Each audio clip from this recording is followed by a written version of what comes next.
but crying in the company of a person who loves you, who you trust, different ball game. 100%. Different ball game. It's like squeezing the juice out of a lemon by hand versus having a tool to do it. Like you're going to get such a better product.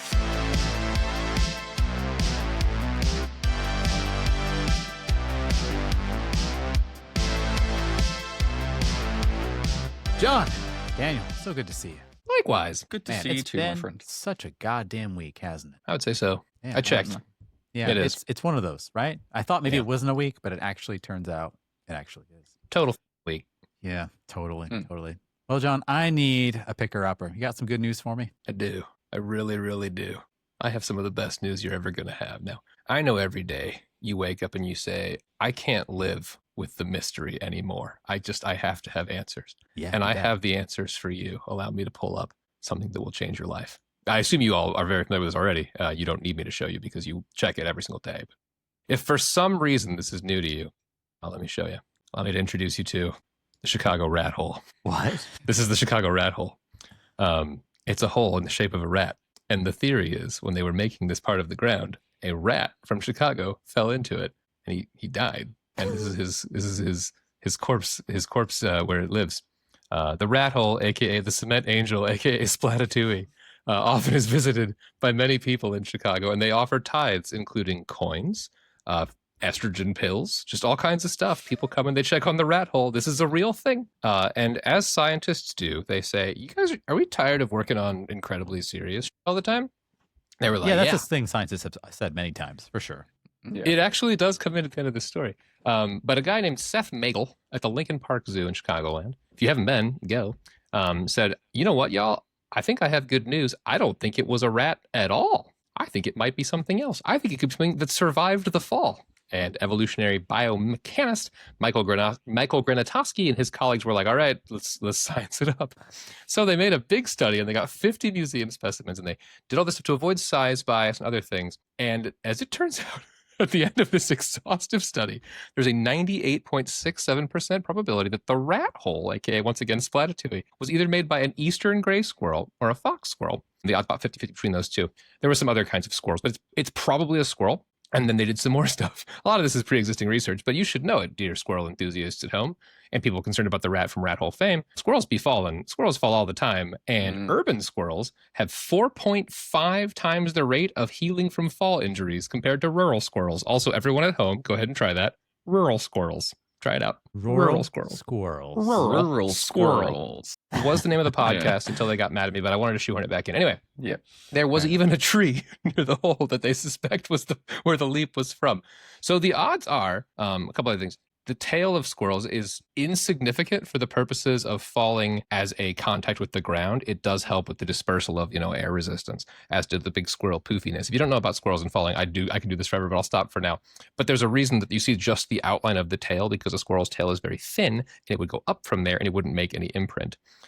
So said one of, I think it was Seth Magel and his colleagues, he said, "We are hoping this work, in spite of perhaps more specifically because of its inherent frivolity, resonates with both the public and the scientific community, demonstrating that scientific inquiry does not need to be confined to laboratories or burdened with impenetrable jargon. Rest at ease, my friends, knowing that the Splatitouille, the rat hole of Chicago fame, which is now no longer available because they picked it up and moved it off the sidewalk, is probably a squirrel who survived and lives to tell another day. So a tragedy at first glance ends up just being an adventurous day for a little squirrel. And I defy any of you to be sad about this. It's not possible." I'm incredibly happy about that. That's awesome. I especially love the image of people making donations and offerings to this hole. Yes. This trying time of rats. Turns out it wasn't a rat. It was a squirrel the whole time. Yes. Well, and to get all, I don't know, gushy or therapist-y or showy, like, I just love when people are like, "You guys want to care a lot about stupid shit?" And people were like, yeah, we're pilgriming to the rat hole immediately. Yeah. And they did. So I don't know. Sometimes humans are so awesome. I needed everyone to know about this. If you're in Chicago, figure this out. Get involved. Learn where the rat hole is. Make a pilgrimage and tell us about it. Please. Yes. Please do it for me. I need this so much. Wow, that's incredible. That made my day, John. Wow. Well, yeah, man. It's been a week, but now that you give me those good news, there's nothing else to talk about. I think we're all good. I think we're all set. I'm a little too high, honestly. I don't know if I can do the rest of the show. I'm kind of like, I got to come down a little bit. Got to come down. Yeah, man, I'm a little bit geeked out on joy right now. Okay, geeked out on the rat hole. Yeah, geeked on rat hole. Yeah. Sorry. All right, so you gave me some good news. I want to repay the favor with something maybe not so great. Maybe we'll call it bad. Maybe they call it the good, the bad, and maybe something else, the beautiful. But for right now, the bad. We know what artificial intelligence here amongst this audience, right? AI, learning language module, learning language models, all that good stuff. Yeah. Pure upside. Only good things. Are we familiar with what OpenAI is currently doing? The company, OpenAI? Many things, I'm sure. I'm a new person to the internet, and I would love to know more before I invest my time, money, interest, and activity. So I'm gonna simplify this as much as I can. OpenAI is one of the biggest movers and shakers in trying to propagate the use of ChatGPT and learning language models. It raised up to $500 billion at one point earlier this year for its funding for what it's going to propose for people. It's going to, I think, a couple weeks ago, it literally proposed that OpenAI and ChatGPT can be used for porn if people wanted it as a business model. That's not important. We know that AI exists, and OpenAI is one of the biggest players in this. We also know that OpenAI and AMD unveiled a deal in which OpenAI would purchase a bevy of AI chips worth roughly around $90 billion. And then AMD granted OpenAI about 160 million shares of its stock. Okay. We also know there's a similar thing happening with NVIDIA. Okay. There's a math problem occurring for those of us that are paying attention. This is not an anti-AI segment. This is just something funny is going on here, which is OpenAI doesn't seem to have the money to pay for a lot of its investment it has, whether it's in AMD and other stakeholders or Oracle it's made some investments in. There's a math problem here where it's not paying enough money for this. And what's happening is, as a result, NVIDIA is coming to the rescue to pay OpenAI $100 billion to invest in OpenAI. But then OpenAI is going to reinvest about $90 billion so into NVIDIA. And I propose this to you, gentlemen, and you can read more information on this article that I'll have on my screen right here in just a moment. The AI Ouroboros, as listed by the American Prospect. The concern I have about this is that if OpenAI is paying NVIDIA and NVIDIA is paying OpenAI, and by the way, NVIDIA is profiting off of that because their stocks keep going up and up because people are buying the NVIDIA chips, but really it's OpenAI doing it. I'm not an engineer, folks, but this seems very close to the 2008 financial housing crisis, but now we're talking about AI and chips. It's literally feeding into itself. NVIDIA is profiting off of the sales of its product that no one can get their hands on except for OpenAI at this point, and their stocks are going up. But what's happening is NVIDIA is paying its customers to buy its product essentially off of this. That's scary. Regardless of your opinion on AI, regardless of how you feel about it, any enterprise who is doing a cyclical business model like this, that's scary. I have a thought. I have two. Or maybe I have three. So first off, a little disclaimerino. We want you to make your own opinions. I do have a stance on corruption.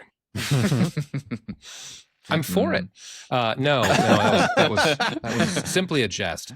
There's a level of you can see that this is not nice. There's a level of amongst the people involved, and a little bit of okay, y'all remember the I hate to call it this because it even now sort of retro legitimizes it, but there was this little window called guys, the Chase money glitch, where effectively you just did check fraud and you were like, Chase, give me a bunch of money. And they were like, here you go. And you were like, I got $10,000. And then they were like, we know who you are. You're on camera and we've watched you do it and it's tied to your account. It's coming back. And this is that, but corporations doing it.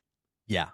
This is very disgusting to me. If you look at this article, there's even more evidence of NVIDIA doing this with multiple different startups, not just OpenAI. Just OpenAI is the big one right now. NVIDIA has a habit of investing in companies that will invest future into NVIDIA and making the stock, go boom, look really nice. So if I look at the stock just really quickly, and I'll share what that looks like. Over the past month, we see a pretty significant trajectory upwards. Past year to date, we're seeing a pretty trajectory upwards. The past 5 years. I mean, look how much it has skyrocketed in 2024 alone. There was a time in 2020 when NVIDIA's corp stock was far less. $14.56. This is back in the COVID days. This is back in the remote days. Remember when everyone needed an NVIDIA GPU because everyone was working from home and then there was a scramble and there was a shortage when the stock clearly could have gone up even more from then. Let's see if I can get that data here as well. Yeah, there's that spike, like right here. It went from like $3 to $4 to like $10. Now we are literally at 183.22 as of the time of we're recording this, October 17th, which dates us, but I don't care. That's astronomical. That's insane. And the only explanation that I can think of is that it's feeding itself. And feeding itself, as John said, is corruption. At least it sounds like it. This is not legal advice. I don't know more about this than that, but yeah. Hey, you viewer at home. You know how you're the one viewer, or maybe one of a few, who's like, I actually happen to work in this industry and I have opinions and I would like to help you know more. I love to not say ignorant shit on the internet. So like, if you 100%. like can tell me a thing, I would love to learn. If you're like, actually, this is super duper legitimate, here's what I do. And then you're like, I work at NVIDIA, by the way. But thanks for mentioning that. That was particularly honest of you, you fool. But in general, like I do want information. None of us pretend that we know everything. Yeah, icky. Hard to maneuver around as consumer number 4087. Yeah. Yeah.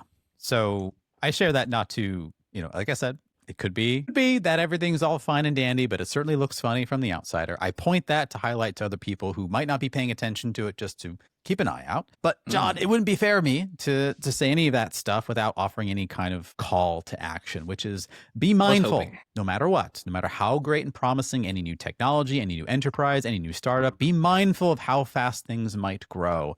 In my great experience in my 40 years on this planet and other experienced people that tell me otherwise, good things grow steadily and slowly. So just be mindful of that.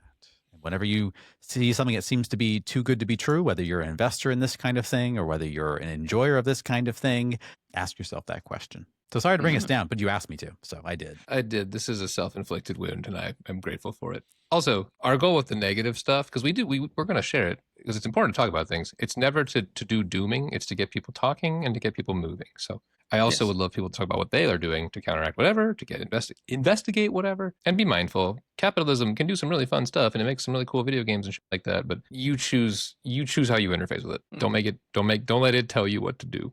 Capitalism uses you. You're in it against your will, so you need to know how to defend yourself from it. There's an episode coming on this, in fact, so I'll just leave that there, whatever. Moving on. So the one thing we want to talk about, I'm glad you're bringing this up.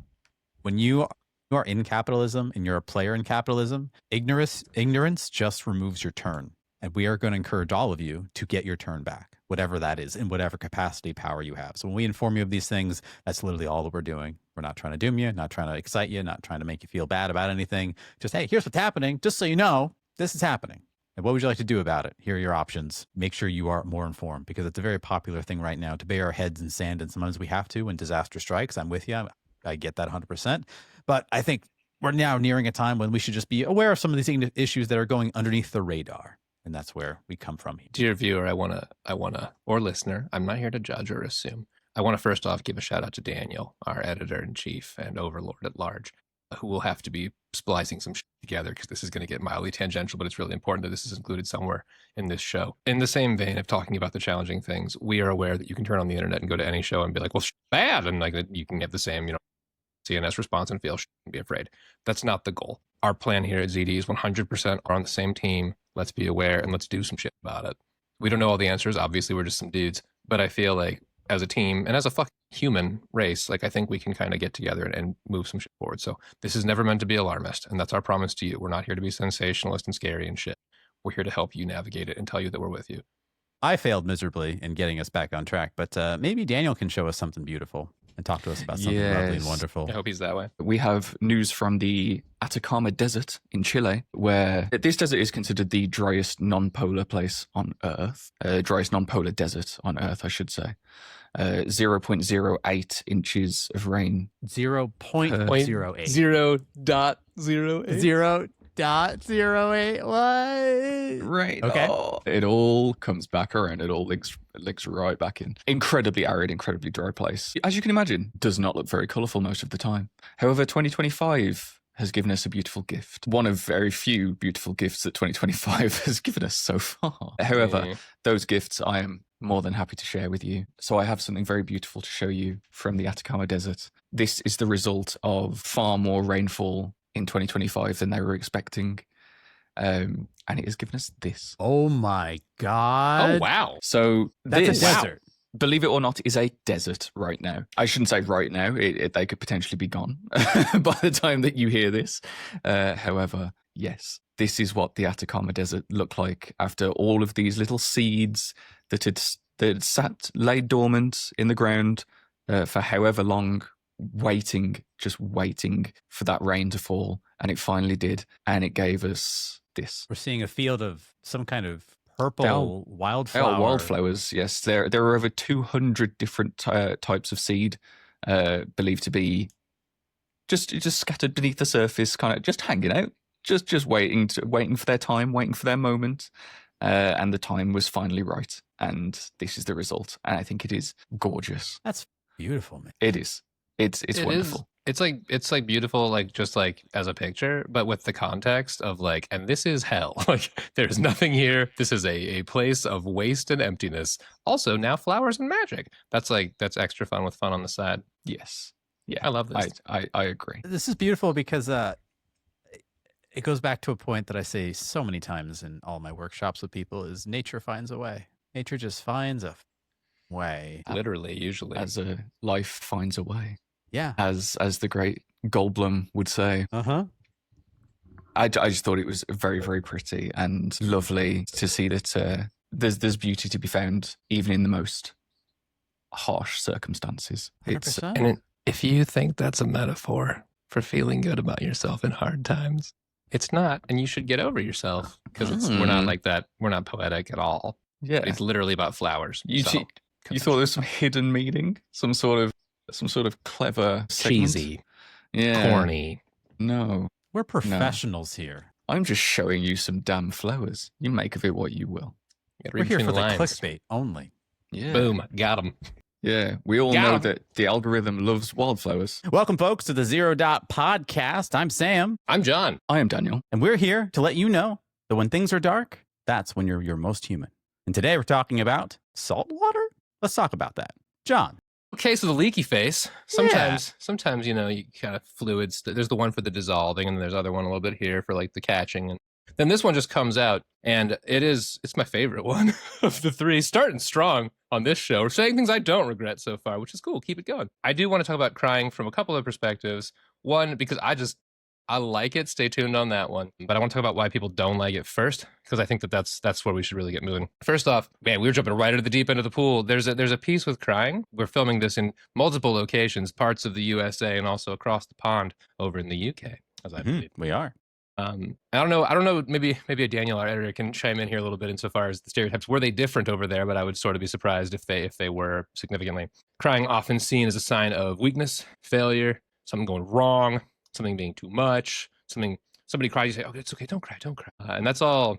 It's the clinical term. Stupid and bad and backwards and sad. And that's like the parody of the whole thing, the irony rather of the whole thing. So like, to bring in crying into a couple of contexts. One, there's emotional crying, and two, there's like reactive, reflexive crying. If you come over here and you're just like, I really don't like the way that you are, and you just pop me in the face, and I started to cry because, ow, Jesus, fuck, I was punched in the face, now I'm crying. And then you have the gall to take a little teardropper, scoop up some of my tears, put them in a petri dish, and hoard them for later. And then you scamper off into the night, and I'm like, you're kind of a weird guy so far. You come back later, and you're like, hey, man, also your grandma is going to die. My grandma did just make it past 100 years. Shout outs to Grandma, the Centurion. But you come and you say, no. That was all false hope. She will soon be leaving due a painful and terrible disease that will take her memory and her health slowly. And I start to cry again, this time out of love for my grandma. But once again, sneakily, you move up, petri dish, my tears. These tears are chemically different.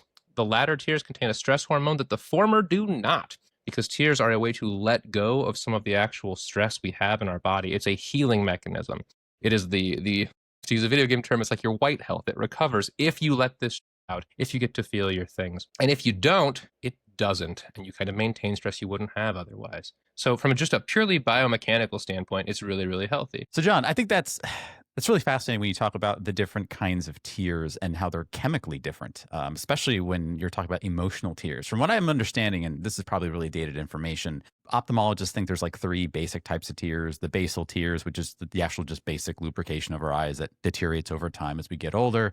There's the reflex tears, as you said, like when irritants get in our eye and you punch me in the face, like, yeah, that's a type of tear. But you're saying there's more types of emotional tears, like the stuff that like makes us just cry that's not those 2 things. Tell me more about that. So it's kind of a weird thing, and this is true in general. And if this show is to run in its entirety for the long term that we hope, this is the thing that I would talk about. My working body of knowledge is updated every year by some CEUs that I stick into my head. So I will totally feel comfortable saying things and being wrong about them because we get new data all the time. I do work from that body of knowledge you're referring to, which is the idea of the emotional tears. So I can't not do what I have to do now. I just have to do what I have to do. I have to go into the emotional spiel. I was going to try to maybe this whole thing for another show, but I feel like it's just kind of pertinent, right? So emotions have one primary job. They have a lot of little jobs, but they have one primary job, which is to communicate. And this also will beautifully segue into my next point about crying. But tears do kind of a twofold thing here. So you're feeling these tears, not you're feeling these, you're feeling sadness. So biologically, you have your emotional tears that need to come out. These are tears that kind of come from sort of the pool of like your guilts, your sadnesses, your fears. I'm not going to differentiate those because I don't have the knowledge to do so. But when I do those, it's also supposed to be a signal to get other people to be like, oh, that guy's not doing very well. Specifically, if you go all the way back to the beginning, babies, tears are supposed to be the way they can talk so they can actually learn how to talk. So when a baby is crying, if you're a human being and you have a soul, you should go, oh, I don't care for that at all. It's built to draw your attention to it. Perhaps you have a more compassionate take than I do, but that's how I feel about babies. But nonetheless, when you see somebody doing emotional tears, it should activate you being like, oh, let me get involved with this. Also, it helps the person who's doing it. Good old oxytocin is a part of these emotional tears. The natural feel-good hormones. This is a thing you feel when you look into your dog's eyes, when you tell somebody you love them, when you appreciate the significance of a sunrise with a close friend, when you have your wedding day. All that's popped right into your tears, and also heroin. But that's a show for another day. Heroin? Oh yeah, that's why never heard of her. It's so good because of the oxytocin, man. Not to do a heroin pitch mid-crying segment, but if you do the one, you get the other. But no, like the emotional tears' main job is really to say, I'm letting this go, and then pivot from the like, distress to activating, I think it's your parasympathetic, I'm going to say that wrong, and I'm going to go look it up, and we'll come back to it later, but your parasympathetic nervous system, the rest and relax one, the one where your body goes like, oh, okay. It's a pivot from like, we're not okay to like, we're going to kind of shift gears, and then your friends go, oh, let me help you shift gears by being here for you. Do you need something? I think I answered multiple questions, and maybe not even the one you asked. Love it all. So the question was centered around the different types of emotional tears and how they're chemically different. Yeah. And you're also talking about as a baby, we don't know how to talk yet. So like, what's the way we can probably communicate? We produce tears, and we know that brings us together as human beings, because unless you are a monster like myself, you go, oh, crying baby, we should do something about that. You know, I'm the kind of person, oh, crying baby, ew, gross, get that away from me. No, I'm just kidding. But you know, that's where that comes from. So John, paint me this picture. We've been doing this since we've been babies. What makes us not want to do it now as adults? What stops us? I'm a big believer in subtlety. I like to like lead with nuance and just kind of gradually stroll into my topic. And I'm going to do really none of that and instead punch a hole through the screen with aggression to describe what I would call the agenda, capital letters TM at the end. Okay. So the agenda. Most people like biological processes. Nobody says it that way because that's psycho, but pooping turns out pretty great. We have those little things in most buildings where you can just go into them, take care of your business, and you feel good. You're like, boy, I need to consume nutrients. And the world's like, we have myriad places that will afford you these nutrients in exchange for currency or perhaps some labor. Phenomenal. Crying, though, we're like, don't do that one. And it's kind of weird that we got kind of about that, pardon my French. And it is because people who cry are emotionally healthy, and there are certain parties and places that don't really think it's advantageous for them for you to be emotionally healthy. I'm going to get into some manhood real quick. So like, if you think about like a big, strong man, what comes to mind? What do you picture? A curly mustache. Of course. Has an actual healthy amount of body fat, not the crazy shredded things we see a lot. Big, broad shoulders. Ron Swanson, and doesn't cry. Yeah. Or when they do cry, they don't admit it at all. They not even to their best friends. No, like maybe in the case of like an eagle flying over the horizon while an American flag furls in the background, they can go like single I'm tear so proud mode. for my country. Yeah, there you go. Yeah, no, it's a restrained thing. And the idea is if you're crying, you're showing weakness, you're being unable to defend, to protect, to aggress, you've lost credibility. And what this does is it makes a person become this very stoic figure. What would be the interest a society has in stoic figures, you may ask yourself, you non-cynical sweet person, you? It is because they're manipulatable. If you are my minion, my little grunt, and I am your overlord, and I say, little minion grunt, which is a rude thing of me to call you, but I can't help it now, this is the system. Little minion grunt, I need you to do more labor for me, a little bit faster, a little bit better. And you say, I am in great pain. My bones are shattered. I'm tired from being torn to bits under the mill of oppression that you have me. And I go, oh, are you being weak? Are you being weak and inadequate right now? Maybe, stiff upper lip there, bud. Maybe, get your shit together. You go, oh, you know what? Yeah, I'm a good soldier. This makes you a better football player. It makes you a better, literal soldier. It makes you better at most things at the expense of your body and sanity and long-term well-being. But it makes you a very effective, mission-capable problem solver.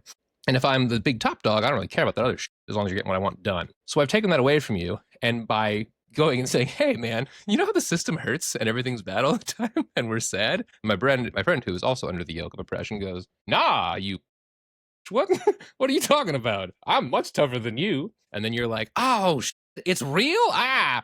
And we get pigeonholed into this very small space where now we can't cry, which, as you may have noticed earlier, I said was a biological phenomenon and likened to pooping. If you don't poop for a long time, turns out real bad for you. You get real sick. If you don't cry for a long time, turns out real bad for you. You get real sick.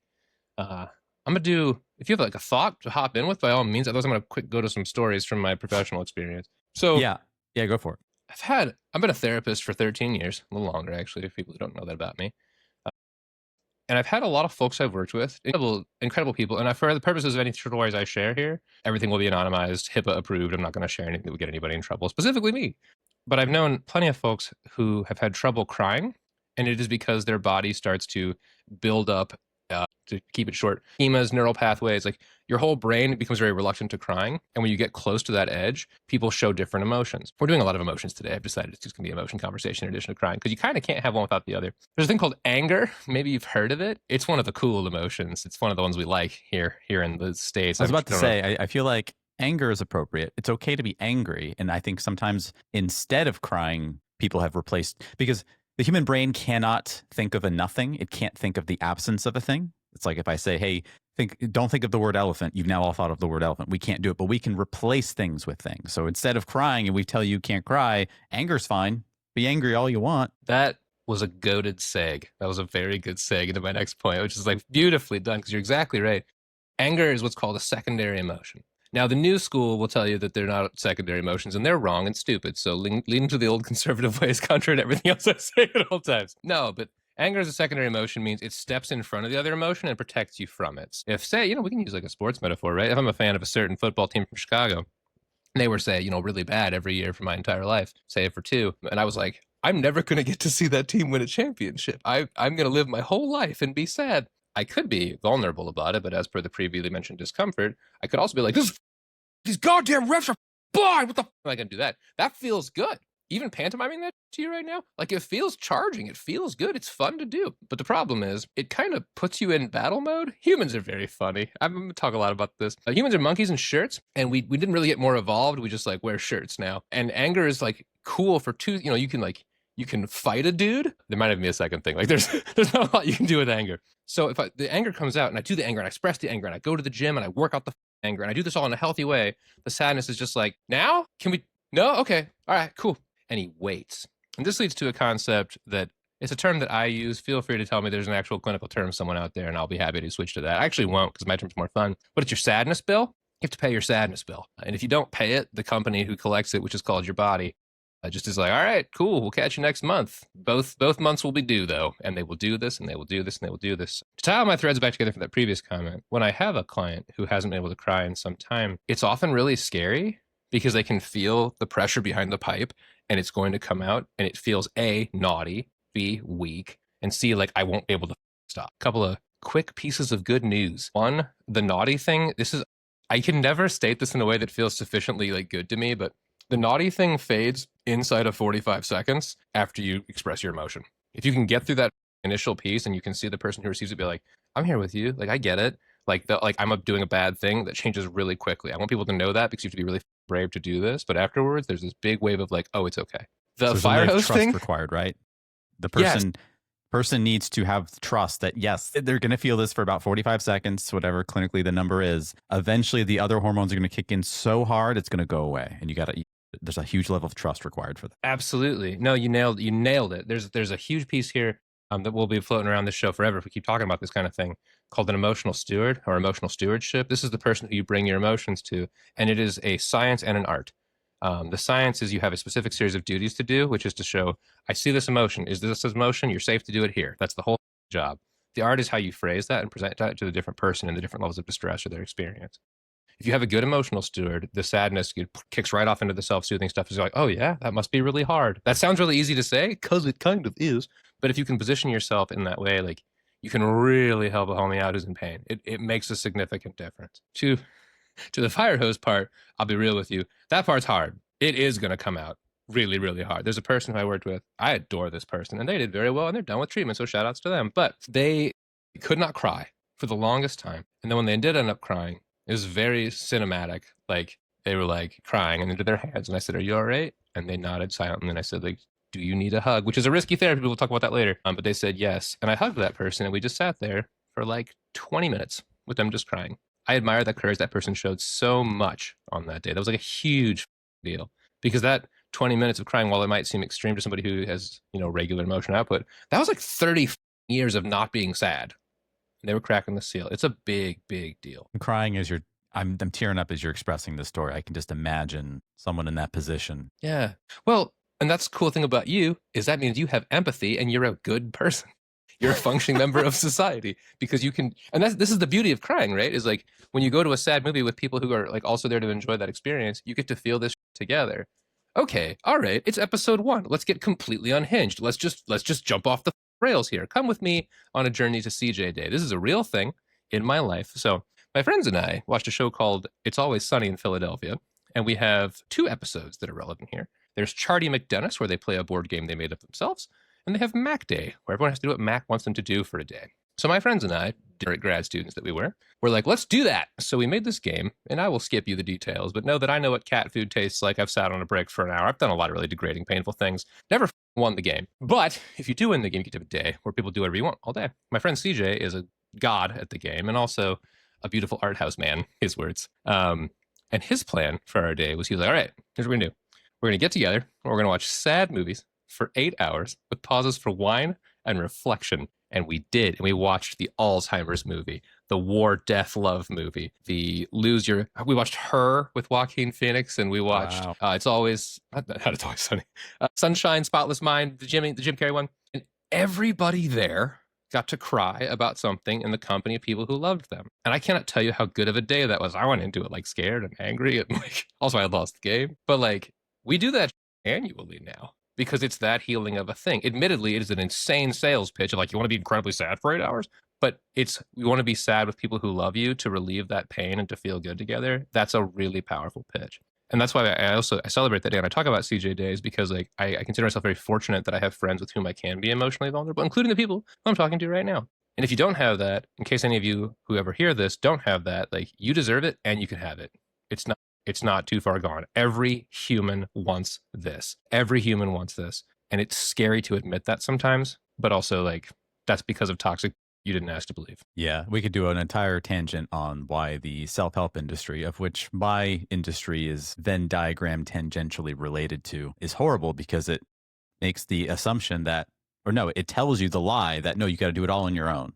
It's all on you. And the truth is, everyone that does any kind of psychology work, anyone that does any social sciences work, anyone that's really in the field knows, no, man, you need some friends. You need to have a cry, someone who's in your corner, someone who can give you empathy, not sympathy, just empathy. Like, hey, I'm hearing you, and it sounds like you're going through this because of this. Yes, I am. And you cry or you do whatever, and you feel connected, and you don't feel so goddamn alone anymore. That's the secret to it all. Yeah, no, I'd bounce off that point and talk about how like humanity is a team sport. We're not supposed to do it solo mode. Solo mode isn't like, cool, you won the game better. It's like you're doing achievement hunting weirdo that like is great, but also like you're missing the game. Like I'm about to say kind of an opinionated take, and I might lose some people on this, but like it's like playing Dark Souls offline.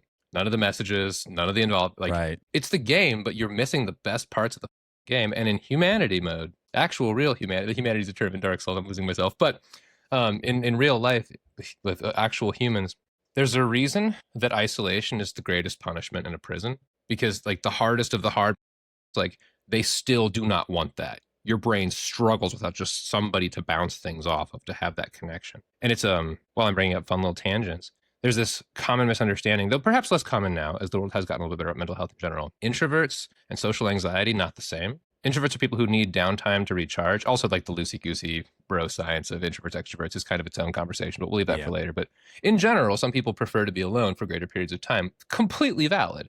Those people still have a social need. It may be smaller, it may be easier to fill. But if they don't fill it, they will feel these problems and these pains. And also, to bring crying back directly to the center of the stage, crying doesn't... Okay, I don't want to get quoted on this wrong, so don't quote me wrong. Clip this. Do whatever the you have. I don't care. I don't care. I'm a tough, independent man.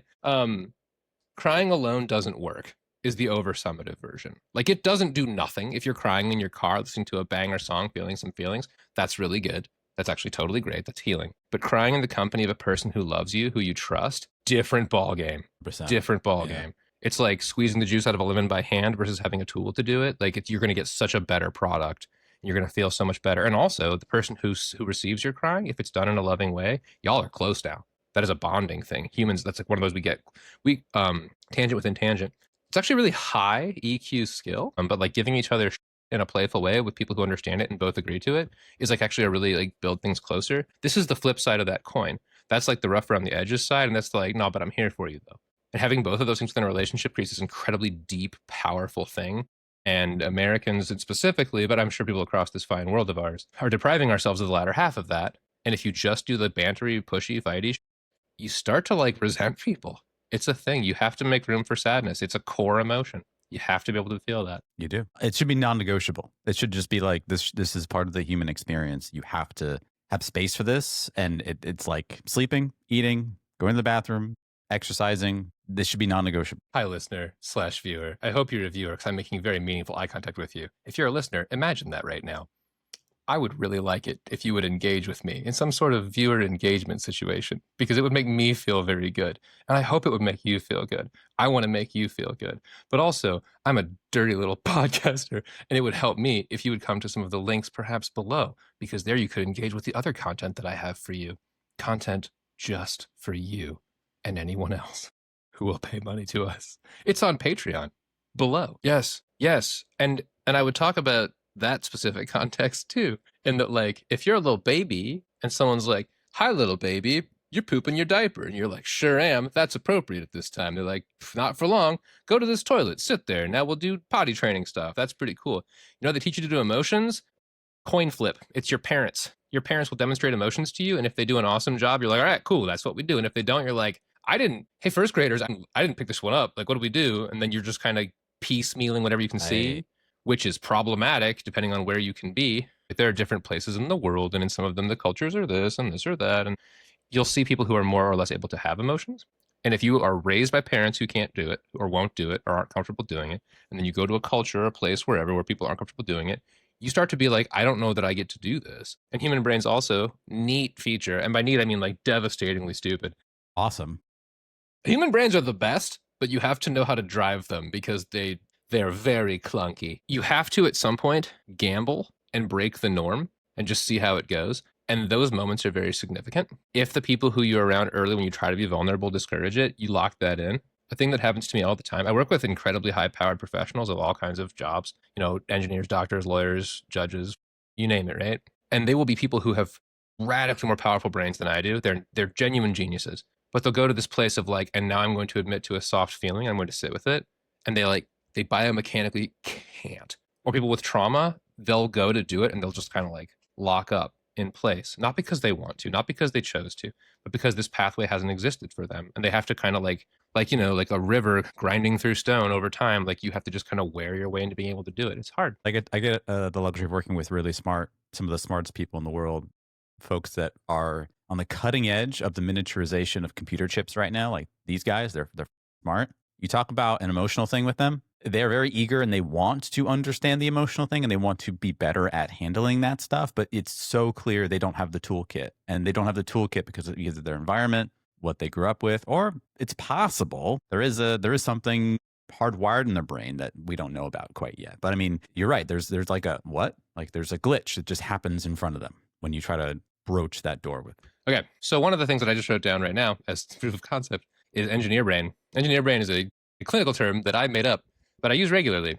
Engineer brain is just the best thing you can have in that it lets you become a person who loves to solve problems. If you are a person who plays a strategy game, you're like, oh my God, let's go. I can't wait to, move this army here, do that. If you're a person who like satisfactory, like building things. If you're a person who in fighting games is like, okay, so that's +4 and it spaces me here. I can engineer brain. It's great. The problem with engineer brain in the context of crying is that it doesn't, per the cultural rules we've learned, it doesn't have like a fix. It doesn't have like a goal. The engineer brain is like, okay, so I'm sad. How can I fix being sad? And the way you can fix being sad is by actively being sad with a person.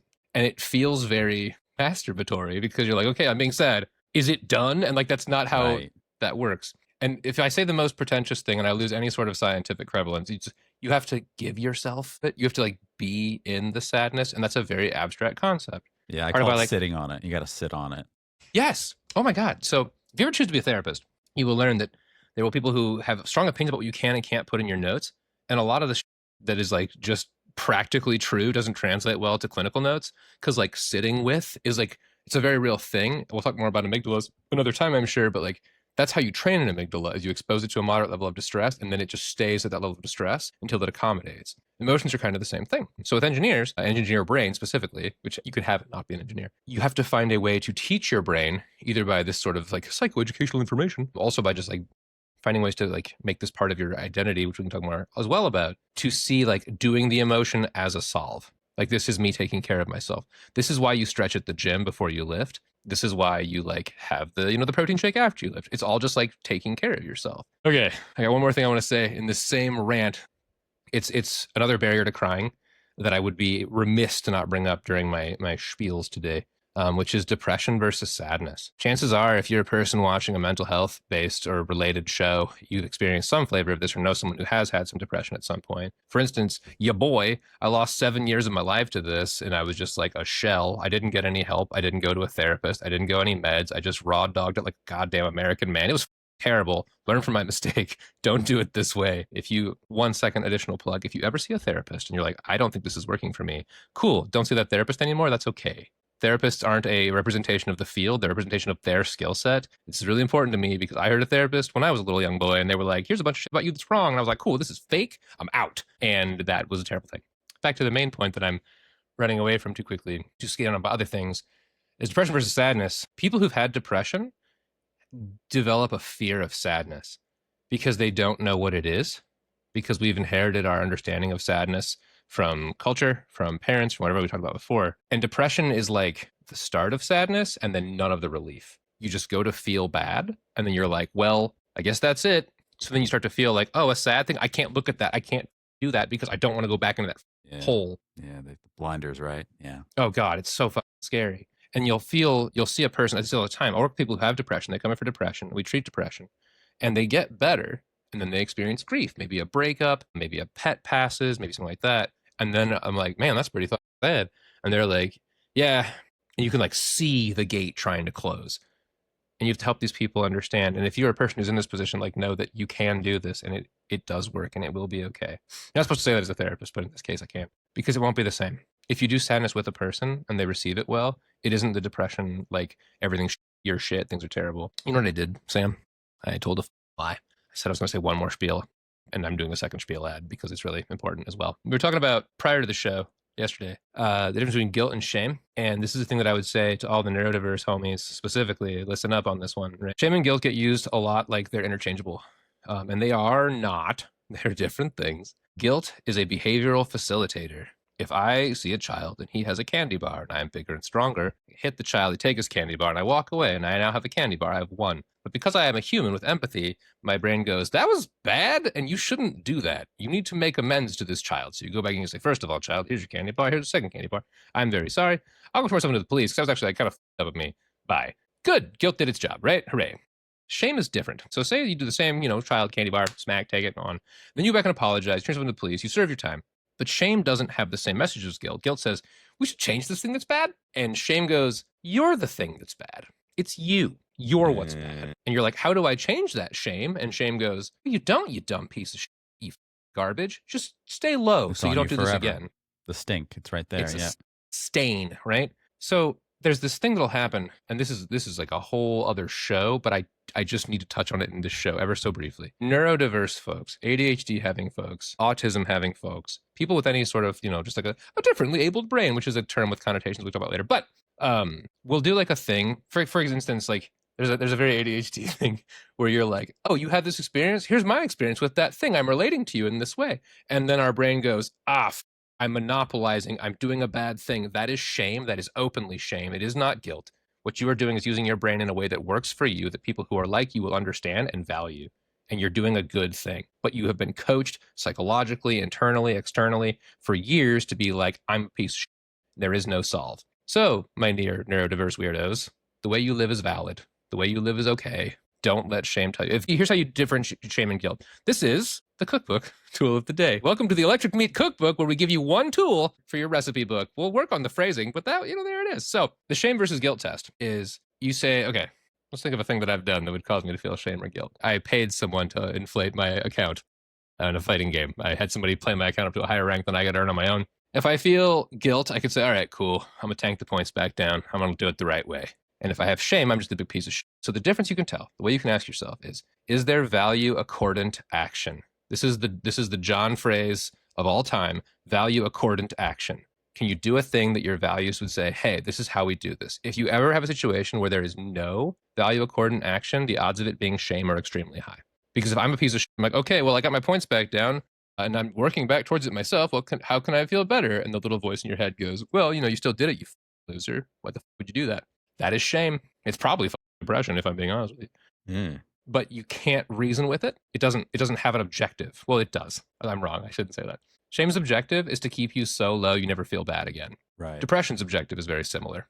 It's don't have any hope because if you try and you fail, it will hurt. Depression doesn't care if you're happy. It just cares that you're safe in a really perverse, macabre way. Right. So sadness is like, hi, I'm not depression, but I start with the same scene. Would you like to try me out? I'll help you feel better. And you're like, no, absolutely not. Get the away from me. And it's like, oh, I'm really sorry to hear that because I was kind of the cure to all your problems, but I'll be here waiting behind you the whole time. And you're like, how do I go? And it's like, you don't. It feels so scary until you understand that sadness is both short term and literally always ends with relief. There are good things at the end of sadness by definition if you do it right. And that includes macro sadness like grief. Grief is a healing process. Grief is one of the reasons that humans are unkillable beasts because we can go through horrible and our brain goes, okay, ow. Hey, everyone, that sucked, right? Yeah, okay. And then it gets rid of the stress. It makes the pain into a narrative. You own the narrative, and then you can function again without that impact. 100%. Sadness is the healing factor. We're Wolverine. You just got to let yourself do it. Yeah. That ties in slightly, and this is probably a larger topic for another episode, but toxic positivity. Mm-hmm. Inclination. Leaders have this problem too. They feel they have to be the bastions of the brand and the hope and just always spin things in a positive light. And what that actually ends up doing is it makes your entire audience feel alienated because they're not feeling that. And then they feel bad. They don't feel the way you are expounding to everyone. I'm feeling like shit, but my leader is always positive and whatever. I'm a bad person because I'm not feeling what they feel. When really, and I tell leaders this all the time, leaders have the bravery to be honest and say, I'm scared too. This change coming up, yeah. I don't know how it's going to impact us. And let that sit. Let people have relief from that. Go, oh, I'm not alone. And people aren't alone, and then we can start moving forward towards a path forward that makes everyone happier. And you're right, it's temporary. It's just temporary, but that temporary little turns into beauty and wonderful and just loving each other and all that good stuff. So related to tears, but tangentially related in some ways. Yeah. No, it's one of the best parts of my life. I'm going to say that a lot because I have a lot of gratitude for things in my life that go well. Being a therapist gives you so many insights you don't get to have, not because you're like some smarty pants therapist, because I get to know a fucking billion stories, right? I remember when I was not a therapist, I'm working retail jobs, whatever have you. I know my story and I'm constantly comparing it to everyone else because I'm like, am I on track? Am I doing good enough? Am I up to spuff? Up to spuff. Not a phrase until today, but now it is. Now I know all these people with all these wonderful, experiences and how different we are, but how similar we ultimately are. And that leadership piece is a thing that I see everywhere. I can't tell you how many guys and gals and folks that I've known who work in corporations, and somebody comes in and they're the new leader, and you can feel this story just coming. You can feel what's going to happen. The new leader, big, bold bravado, swinging policies around, making changes. Everything's going to be awesome. This is the new day. Carpe the DM. And people get scared. Nobody trusts it. It feels insincere. It feels inauthentic. It feels like a siege. It usually is a siege. And then like there's a level of like, we're not okay. And then the leaders who I know, who I've worked with, the ones who are frankly doing very well professionally, are the people who go and they come to me and they come in pained and they say, I'm burning right now because I don't agree with what's happening, but I don't want the folks under me to be scared. I want to show them. And then if you do the therapy around this, what it always leads to is like, be your authentic self, offer them what you can. And people who do this are incredible leaders. I'm very lucky to have one of those leaders in my own life at my job, among others. Anyway, the point being, like, if you can't do crying with people in places that you do your highest level functioning, you're cheating yourself out of the full experience. If you can't be that vulnerable, and you don't have to cry to be vulnerable, you can go into your feelings without like unleashing the waterworks, but it's still that same circuitry.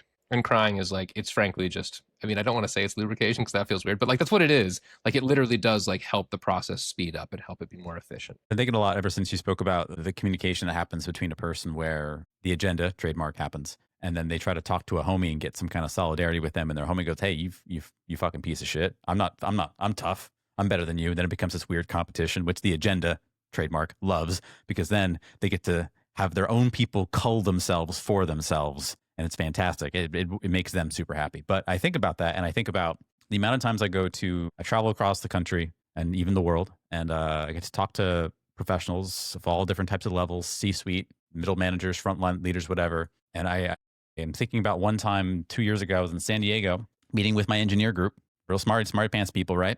Real smart people, real good people. They've got emails. They've got 2,000 emails they get every single day. They're in back-to-back meetings. They got overlap meetings. They're trying to make the magic happen. They're also trying to renegotiate contracts for big tech companies, because if they lose this one tech company contract, things could happen, etc.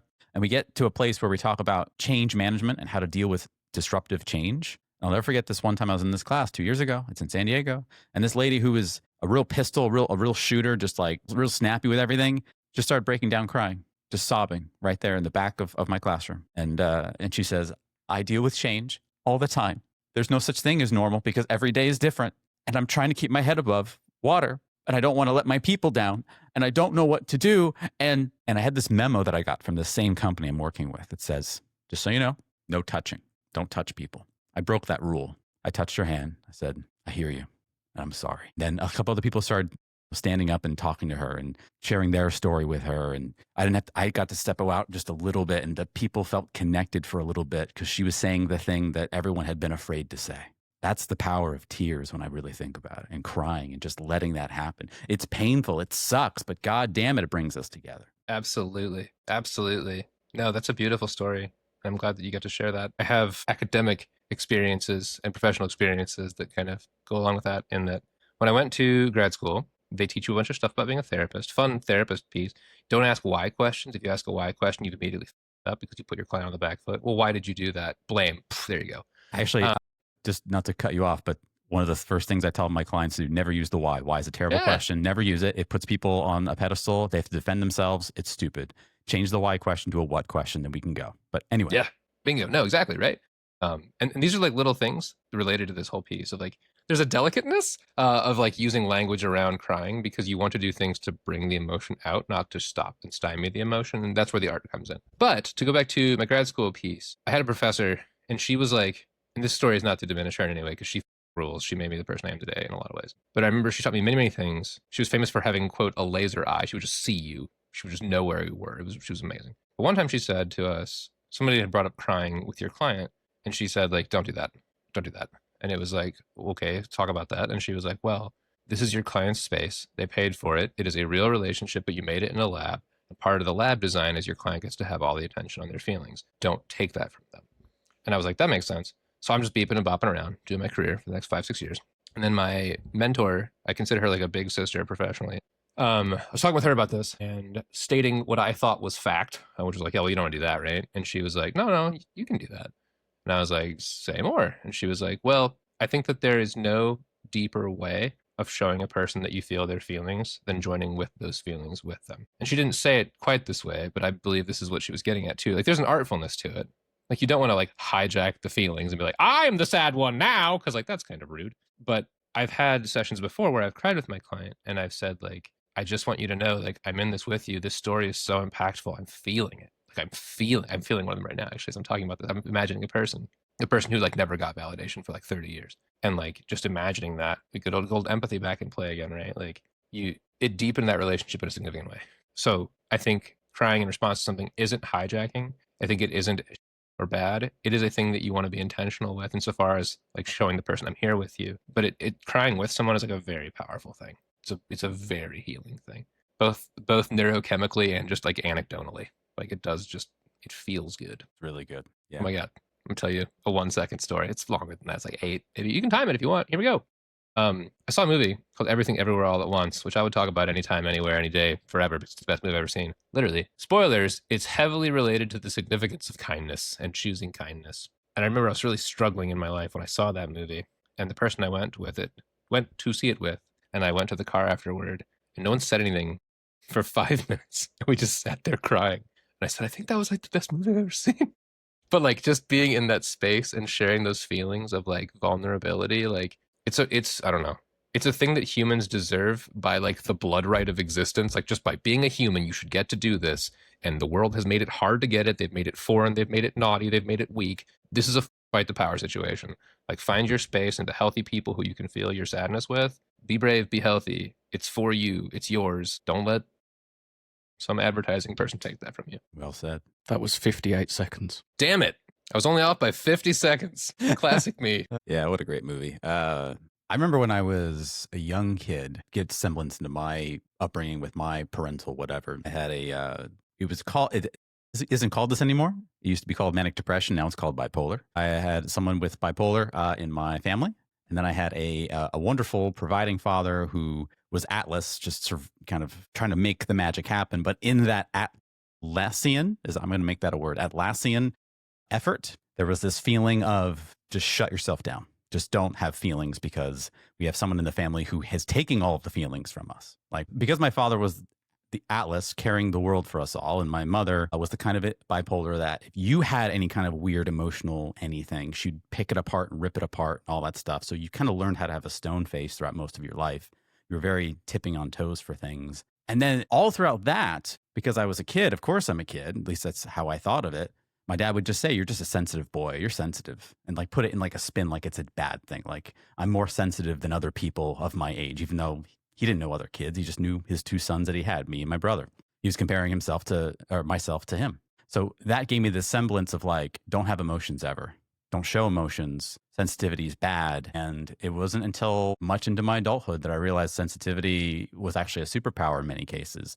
And I remember giving myself permission to watch a movie like Everything Everywhere All at Once and crying in the theater while I'm watching and just enjoying the feelings that are happening and just not having shame about it. But what that took was a lot of separation from the prior environment, the prior legacy and the prior programming, and being in a network of people that were like, no, man, it's cool. It's all right. Have those emotions. It's okay. And I credit that to my lovely superpower, my secret weapon, my wife, then girlfriend at the time, giving me that kind of extra solace and extra lens to look at things. So yeah, I say that to anyone listening and watching this, that wherever you are in your life, you can always come back and you can always let tears come back into your life, and it can be a magical, wonderful thing. That's beautiful. And I'm so glad you found her and she found you. I think sometimes you find somebody who, comes with a key and you have a lock, or vice versa, usually both. And it's just like you have this new openness to feelings. 100%.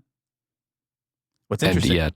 And yet. I have a concern. I've picked up the microphone to show you that I'm very serious. I didn't mean to cut you off. You have the actual thing to talk about. By all means, I want to make space for that immediately. Feel free to take the mic and then I can do this later. Nope, go. Okay, I'm doing the concern then. This is my concern. There's a tradition where I, as an American man, number 57, am allowed to have feelings in 2 cases. 1, with my spouse, my partner, my boyfriend, girlfriend, and 2, with my dog. And my dog is great. And he's over there, and maybe he'll get on camera eventually. If for some reason my spouse, partner, girlfriend, boyfriend was to say like, hey, I don't want to be with you anymore, I'd be like, well, because I just lost half of my emotional outlet. And now I don't have one anymore. And I'm like, okay, let's scan this. Dog, listen. Oh, you don't speak any English. okay, drink, and like you just have to find something. So one of the crying pieces that I would be remiss to not mention in this is, while I do feel like people such as your partner are incredible institutions, pillars of healthy emotional expression, so many of us fall into and I have that one pillar, and if it were to say, fall over, everything's crumbling down. Right. You want to have a diverse array of people, and diverse array makes it sound fancy and complicated. I'm talking like 3 people, like just having a handful of people you can turn to. If one of them is out of commission, either because of personal, because you're having a tiff with them. Diversifying your portfolio, right? Bingo. Yeah. Not to brag, but at this point in my life, one of the things I'm really grateful for is I have, like, on a given day, there's going to be 3 to 4 people always who I know are available to hold my emotions and for whom I can hold emotions. And it's a tremendously healthy thing. If you don't have that network, do not feel bad. That's completely normal. That's completely fine. But I think beginning to build your inner circle of people with whom you can share those things, it's going to make you, I won't know, find a better word than this, but like emotionally safer, like more resilient. Like if one relationship goes weird, things are less bad because you have people you can, you know what I mean? Like it's just a really important thing, because if you are a person who's hearing this and your sole emotional confidant is your partner, it is not cheating or diminishing that relationship to find other people to hold those feelings. And that gets so often associated with intimacy as like the person. It's a trap. We can get into that later, but I just want to mention that goes into, doesn't matter how wonderful a relationship you have or don't have or etc. No single human being is meant to house and hold all of the things that you need in life's existence. That's just not reasonable on them. It's not reasonable for you. So absolutely, 100%. And here's the thing, your network of people, whether it's 2 people, 7, 8 people, don't push it past 15, because after 15, you don't have meaningful relationship with any of those 15 people at that point, probably, arguably. But if you have any mix of people, don't expect that to be constant. Things are going to shift and change. You're going to have 3 people today, and then maybe in a couple months, it'll be 5 people. In a couple months, and most people will drift off, and that's perfectly fine. Some friendships are, in their intensity, temporary, and that's fine too. Nothing wrong with that. Absolutely. No, for sure. I feel like the mythos of the, like, the, what do they say? The something flame. There's like a fancy word for, like, my twin flame. That's what it is. Yeah. My soulmate, all that. Double dragon. Like, yeah, your double dragon. There's a level of, like, that's so spiritual and romantic and beautiful, and it's a trap. It's a romantically laced trap. Like, relationships have seasons, right? Like, you don't stay in one season all year round unless you live in Seattle. But most of us don't stay in one season all year round. You have to feel different things for different people for different times. And it really does help. I got 2 incredible pieces of advice when it came to romantic partners, and I'll share one of them today. And it's a quote that, unfortunately, is misunderstood quite a bit. But I've always took away from it something really meaningful. This person said, "It is impossible to love anyone or people 100% of the time, just as it is equally impossible to be loved 100% of the time." And when I say that, some people get scared because they go, "What?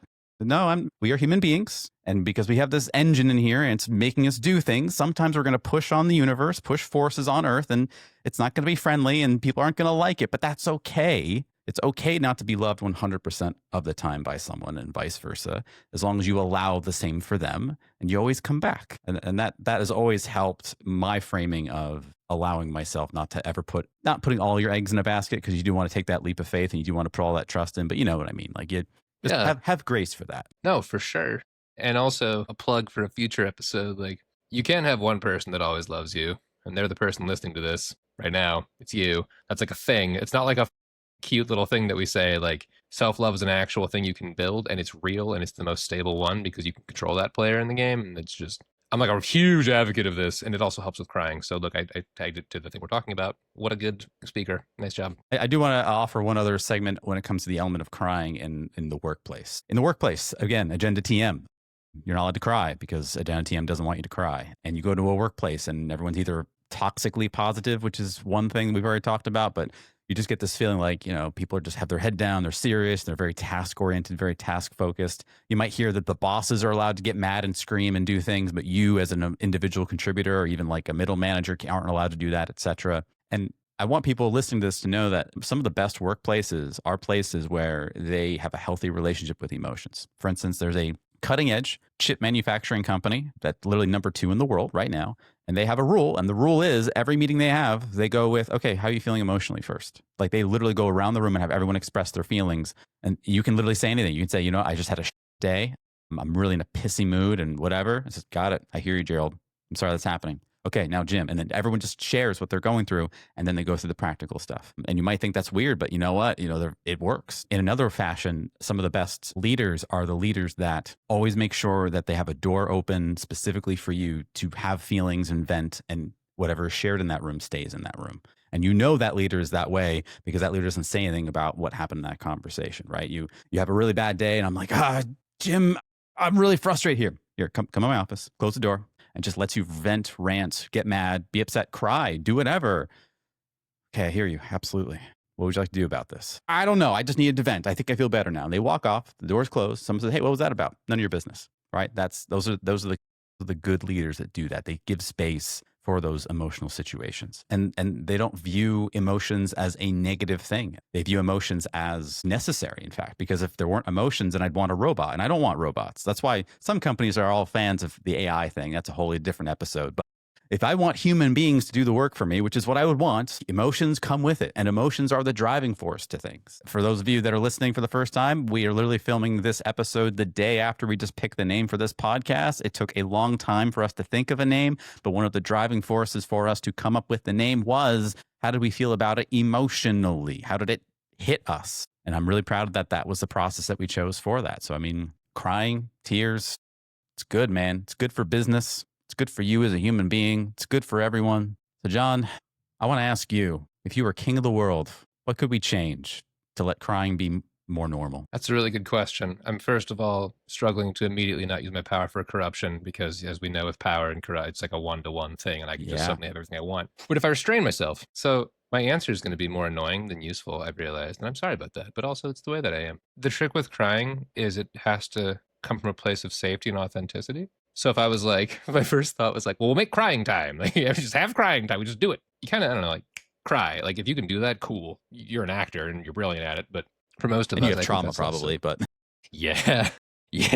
All you gotta do is think about this one thing and here it comes. Oh my. But I think to really answer the question, I think what I would do is I would ensure people had some exposure to a powerful person they respect. And I want them to be powerful because powerful builds, like it helps you internalize things better. I want to see that person be vulnerable, and I want to see that person receive care from somebody. If I could make that be a model everybody has in their youth, it would be tremendously helpful. I was very fortunate to be raised by a big family of people who like would take care of each other in sight. You would see it happen.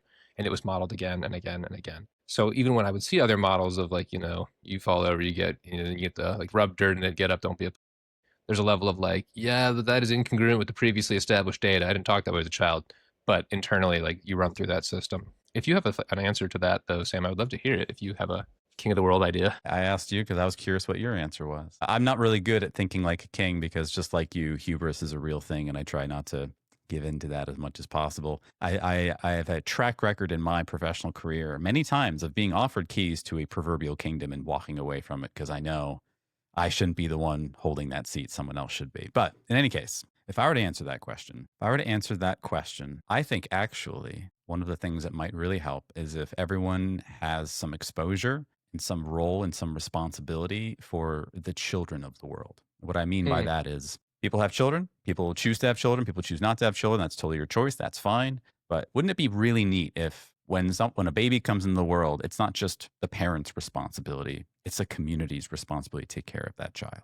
You all care for that same child. When the child cries, when the child has feelings or whatever, we laugh about it. We make silly faces. We equally share in changing the diapers and taking care of the baby. We see the baby grow up and has a lovely group of people, just like you spoke about how your upbringing was. But then me, as the person who remembers when that person was a child, will never forget. Hey, you used to do this and used to cry when this happened. You used to cry when this happened. Then when I'm in the workplace or I'm somewhere in real life and an adult starts crying, I don't look at them as anything less. I look at them as just as precious. Now, I know I'm describing somewhat of a cult, and I don't mean to do that. But I think if we all had a little bit more responsibility in that, we got to see the gift of that, that might help quite a bit. It is a really powerful thing to see the effects of empathy on your community, especially on young people, because like it's so demonstrable with them, because like you can watch them grow in kind of a cool way.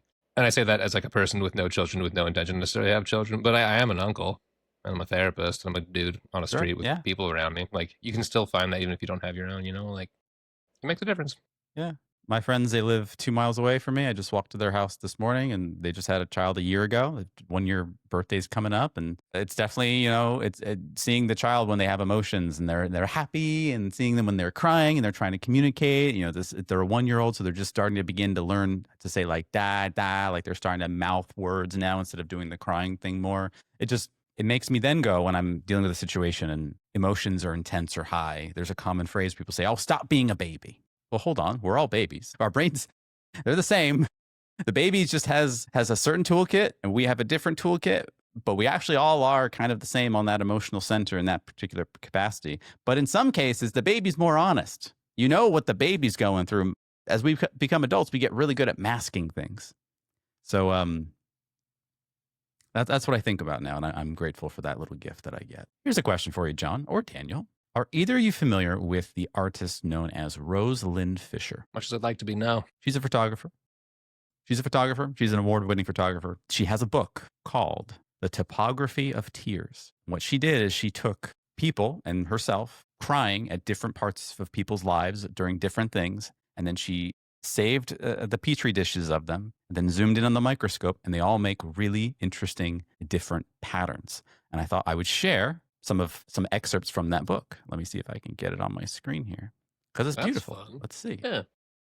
We've come full circle. We started talking about tears in petri dishes, and now we are coming to the end talking about tears in petri dishes.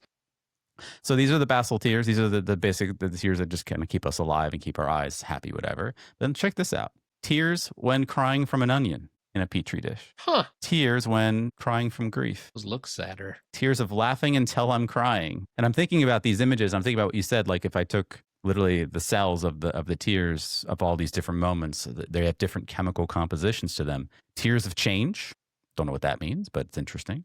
Tears of timeless reunion. Tears of ending and beginning. Again, don't know what that means, but very fascinating. Tears of momentum, redirected. Sounds like a movie title.